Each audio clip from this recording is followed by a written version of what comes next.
Well, what a surprise to see so many of you here tonight. I see lots of new faces, and welcome to all of you. I'm glad we're all here at the Campfire. Now, you may know and you may not know, but tonight is the 1-year anniversary of the Hidden Corners podcast. That's right, 12 months back, Ginger Winters launched this project. She really wanted to share some stories to entertain y'all, and that she has. There have been a few changes over the months, always with the listener's interest in mind, but I don't see any signs of Ginger slowing down. So I'm pretty sure that you'll find the same types of stories and content here at the Hidden Corners podcast for quite some time into the future. Now, before we get started telling stories tonight, I want to tell you that Ginger's added a merchandise store here. So you can find it on the Hidden Corners homepage, and you may be able to find it on the description for this story. You can find mugs with a logo on it, and chicory coffee to go in it. You can also find some other products. Now, get settled, find a spot to sit down, get you something in your mug, and I'll start. You might be happy to know I got a Ranger Liz update. Yeah, this just happened, so it's new to me too. There hasn't been much to report from Liz and her part of the forest. Seems like everyone's just been taking care of business. Liz and her troop of forest rangers have been busy in preparations for the summer tourist season, you see.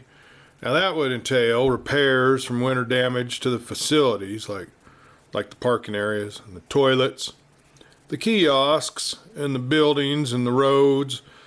There's just a lot to do.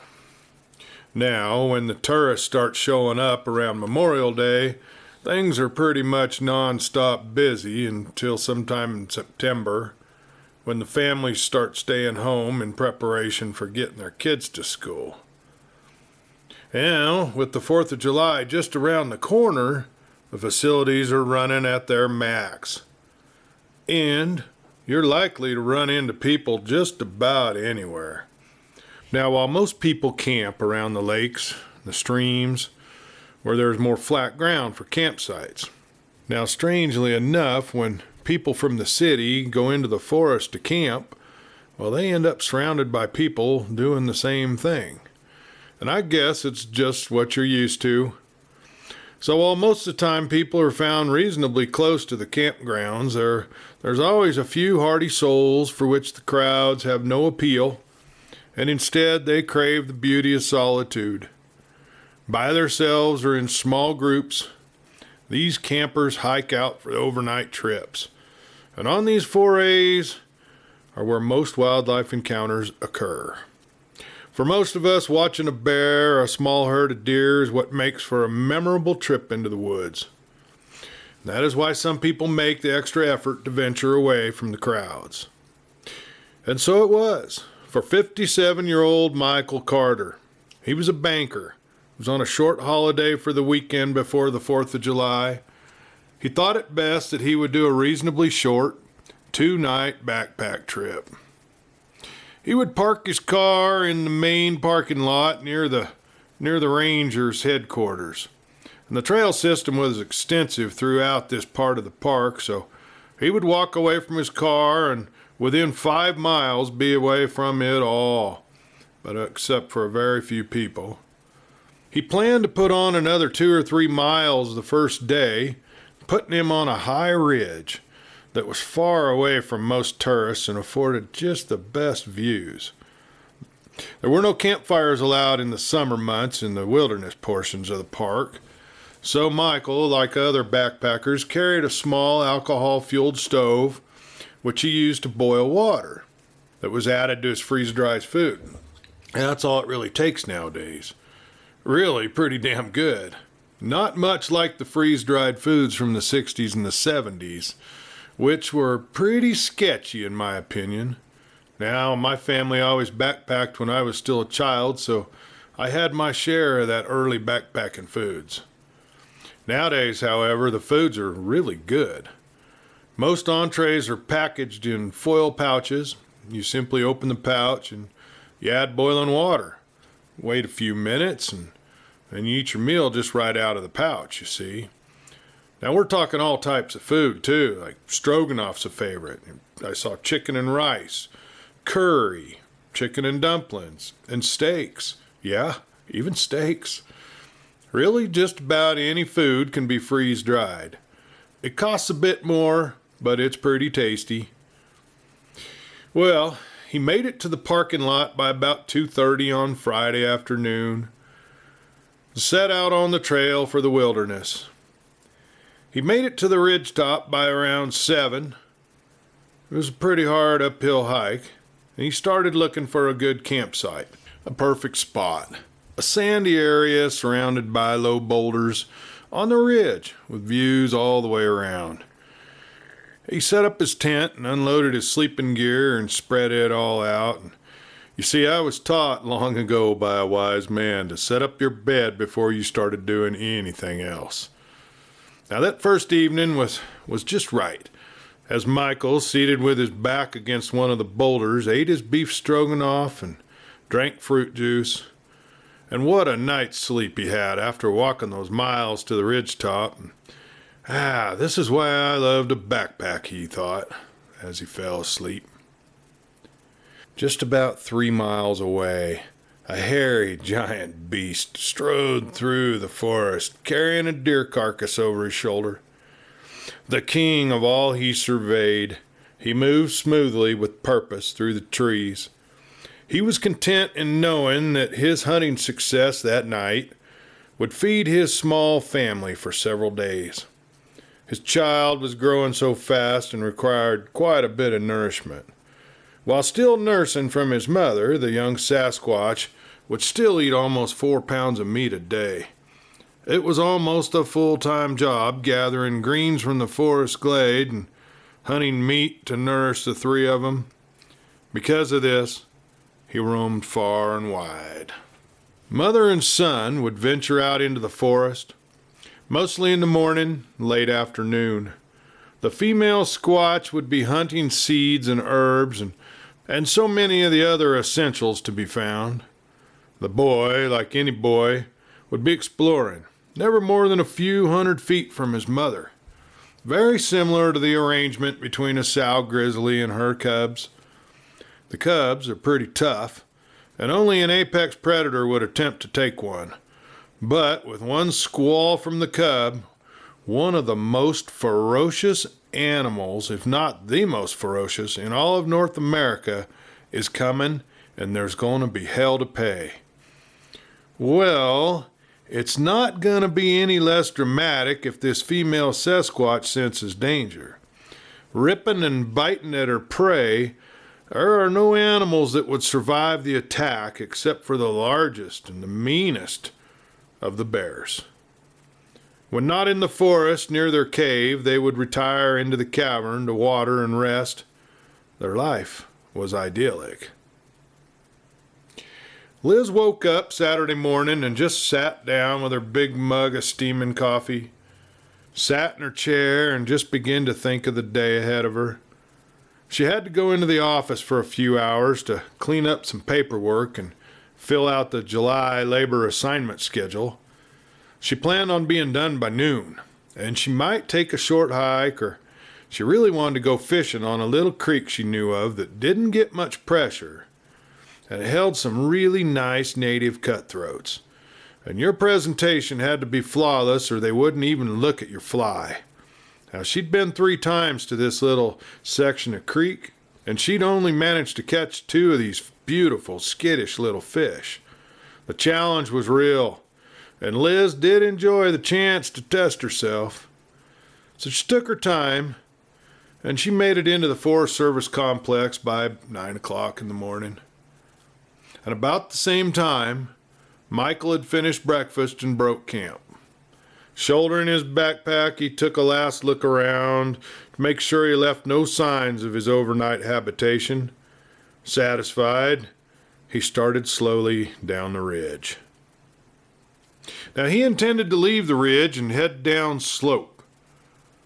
Intersecting an established trail, then following this trail down to Bond Lake, a small creek-fed pond where he planned on camping his second night, and leaving an easy 4-mile hike back to his car. The last half of it would be downhill. Now this trail that he would cross, it originates at the parking lot where months before Liz had been rescued by her big-footed friend. In fact, unbeknownst to Michael, he would be trekking through the thick, brushy badlands surrounding the Bigfoot family's cave home. As the morning wore on, it was getting warm, and walking through the thick brush was difficult, with his pack snagging on the thorny bushes with every step. Now, Michael had always planned well, so he carted 2 liters of water. And now that would have been plenty if he were following an established path, but that wasn't the case. While the hiker was stopped and sitting on his pack, drinking well into his 2nd liter of water, he saw the bush in front of him, what he thought was the elderberry bush, sporting beautiful purple berries. Though bitter, he craved something to flavor his mouth and help him slake his thirst. Well, this might have worked, but as he was eating his 2nd handful of berries, he just started the countdown of his demise. The bush was not an elderberry, but the pokeweed bush, always toxic, often fatal, depending on how much you ate and how big and strong you are, and maybe just your luck, too. Generally speaking, Michael was in big trouble. Shouldering his pack, he continued on through the brush. Within an hour, the poison had started to take its effect. He was sweating profusely, and he noticed a slight dizziness. Tilting his water bottle for a drink and being shocked that it was empty. How long it had been empty. Struggling to remember, and finally realizing it didn't matter.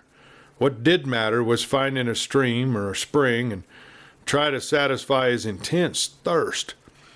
Crashing through the thick brush like a madman, he continued on for what seemed like forever. Every minute now seemed like forever. He thought he could go on no farther and was on the verge of losing his mind when the brush began to thin and he broke through into paradise.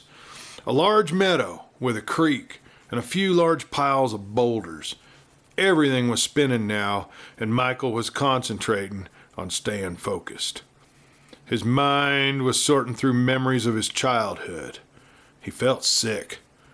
The water, he thought. Bellowing like a wounded animal, he tried to run towards the creek. Maybe 70 feet between him and that beautiful spring water. But as he struggled forward, the distance seemed to get greater. What was happening, he wondered. On his knees now, still had 20 feet to go, he began to vomit, and he had strange sensations of no longer being overheated, but he felt as though he was in a snowfield. Now he'd quit sweating. He was in really bad shape now. The last thing he remembered was feeling a sense of loss. He had so much more to do in his life. He wasn't ready to go. Closer to death than ever before in his life, he had made it to within a few feet of the creek. Liz had finished her paperwork up and was locking her desk. She made her way to the parking lot and into her Forest Service pickup. And being a manager, she was permitted to drive the Dodge truck home after work. It did save wear and tear on her Subaru. Of course, she always felt like she was a forest ranger and would be called upon to be responding to emergency events from wherever she was. So the take-home truck was a justified cost. She swung out onto the road and headed to her secret fishing spot for more lessons. The female Sasquatch sat peacefully near the creek, watching her young son playing in the water. He was growing so fast, she thought.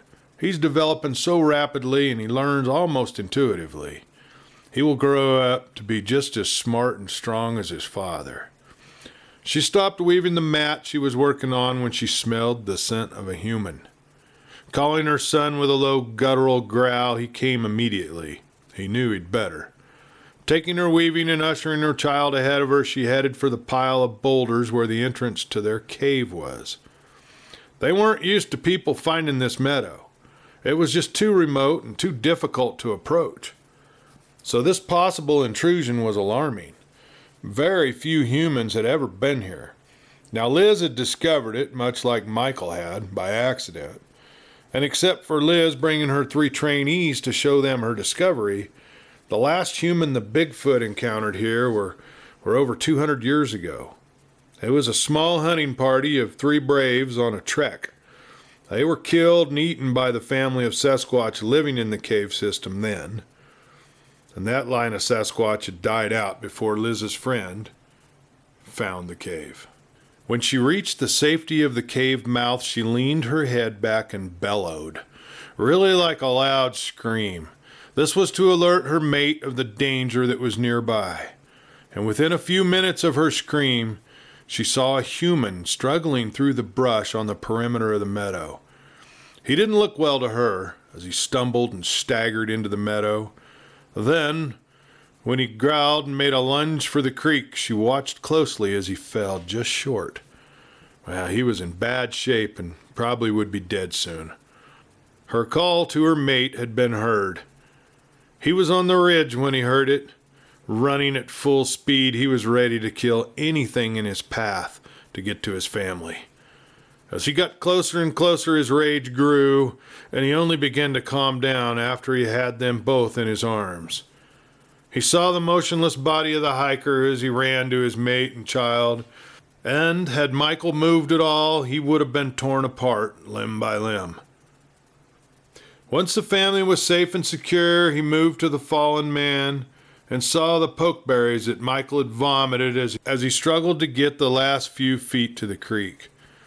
The great beast saw the slight rise of the body as a small, shallow breaths were taken. The Squatch didn't recognize this man, but knew that he was still alive and needed the poultice from the 5 special plants and herbs to counteract the bad that eating the pokeberries had done. He and his mate, working together, were able to build and begin administering the poultice within a few minutes. They removed the backpack and carried Michael's body to a shady spot where he could heal if it were possible. Though the Squatch will use the pokeberries as a hallucinogenic to see the past and the future, they are always very careful not to overdose. And it wasn't until late that night when they began to think that this human would live past morning. Ever so curious, the little one, he was about 3 foot tall at the time, had looked through the backpack and touched and tasted everything. Mom was too busy to keep a close eye on him. It was the second human that he'd ever seen. He had seen Liz once when he was just a baby. So the great beast decided that he would carry Michael to the trailhead parking lot, figuring that he would begin to get much better now, since he was rehydrated and the hallucinogenic effects of the pokeweed were wearing off, thanks to the poultice. Leaving the human where other humans would find him and could help him to recover, and pretty sure Michael had been so sick that he would have no real memory of seeing the Squatch family, since their safety was on line. The trip took almost 1.5 hours. Now, Michael wasn't a big man and he was traveling light. And depositing the human in the toilet building, the giant was home to his family by 2 a.m. Liz had just pulled the truck on the side of the road where the creek crossed underneath when she got a call on her cell phone from the front desk at the Forest Service office. "You might want to come and talk to this man. He has an interesting story," Carol at the desk told her. "Okay, Carol. Thanks. I'll be there in 15 minutes.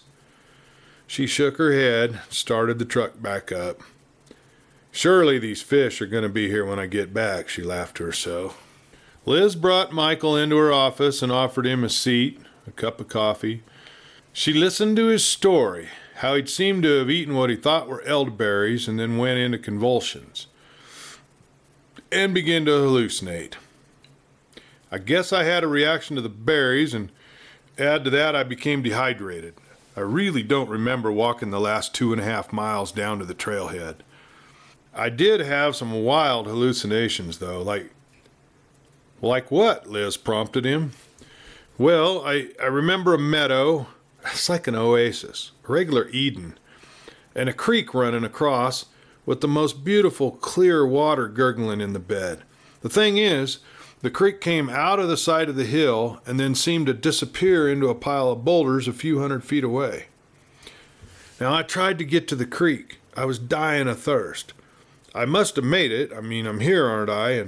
And my water bottles were full when I woke up in the bathrooms at the trailhead. But I lost more than 12 hours of my life.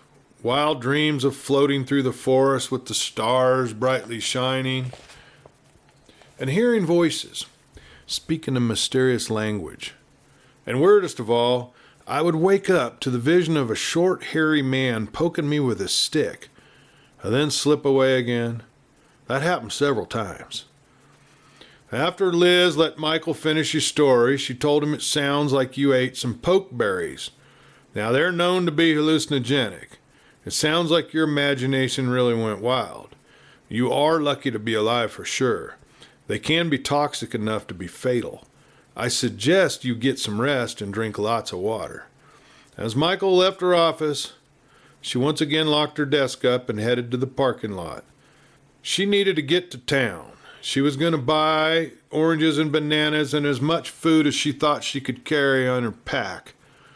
It would be a reward of sorts given to her favorite family of the forest.